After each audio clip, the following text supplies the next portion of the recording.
Dr. Berg.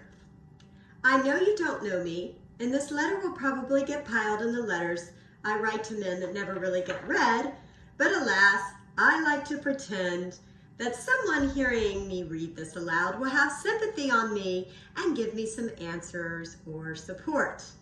So I started your ketogenic diet last week, which by the way is quite interesting. I definitely realized that I've been doing it all wrong. Apparently it is not just low carb, and evidently the amount you recommend eating per day is how much I've been eating for every meal. But anyways, I failed miserably. I actually lost weight last week, but not being one to give up, I'm starting again this week. Of course, I should have known better than to start a diet during St. Patrick's Day week, being Irish. Still, I actually did very well at first, but when I hit the pub to support my friend's local business and see my friends play music, I knew not to drink alcohol, which is okay because I quit a long time ago. However, I decided before I got there I would drink coffee instead of non-alcoholic beer, which I know is high in carbs.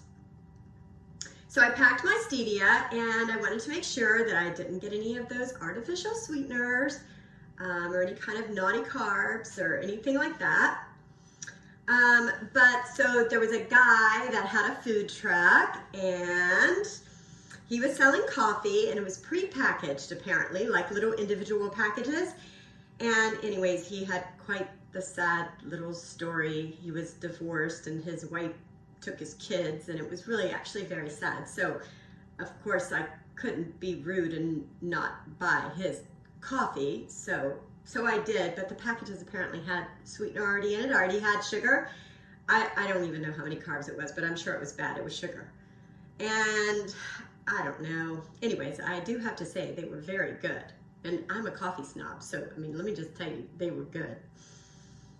Well, anyway, since I had messed up and I'd thrown in the baby, so I said to myself, you know what?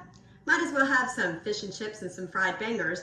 So I picked that up from the food truck too, and apparently they didn't make the fish and chips in an air fryer, nor did they use almond flour. So anyways, all right, I don't even want to go back. Anyways, I'm writing to tell you about two problems I have, which have nothing to do with St. Patrick's Day or last week. So first, I'm a pastry chef. Although it's better than a drug dealer, it's not a whole lot better. Over the weekend, I made some French pastries, which I rarely ever do, but for whatever reason, making cakes never really bothers me.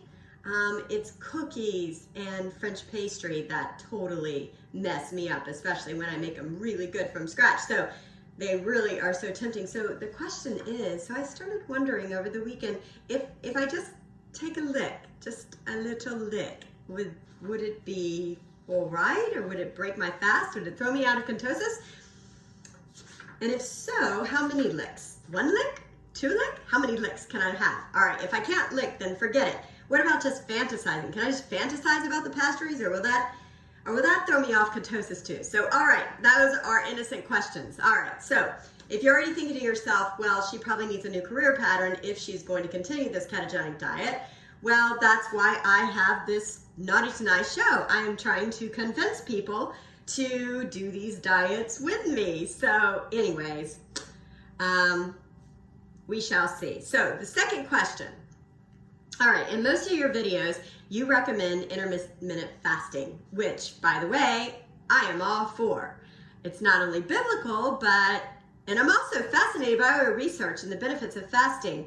My problem is that you want to take away my favorite time of the day, which is morning. I'm a morning person. You can't change a morning person. A morning person cannot become a night out. It's impossible, I'm telling you right now.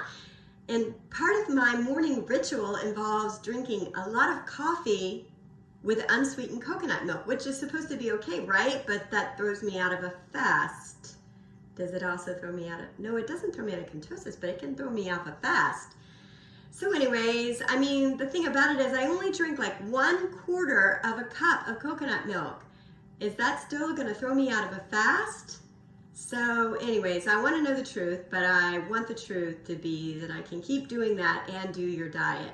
So I love every other part of your diet, and I think the world of you, and I thank you so much for being a part of my life. And if you have no idea who I am, and will probably never watch this video, but I can't wait to tell you how much my life has changed in a few months. So if you're out there listening to me, Dr. Berg, I think the world of you, and if you're not watching me, if you want to give me some ideas about how I can solve some of these issues, just let me know. Thank you guys for joining me, and if you've never liked or subscribed and you want to keep up with my letters to Dr. Berg, please do. And if you haven't checked out Dr. Berg's website, oh man, you don't know what you're missing. So I hope you'll check it out. Hope you have a great day, guys, and thanks for joining me. Naughty to nice.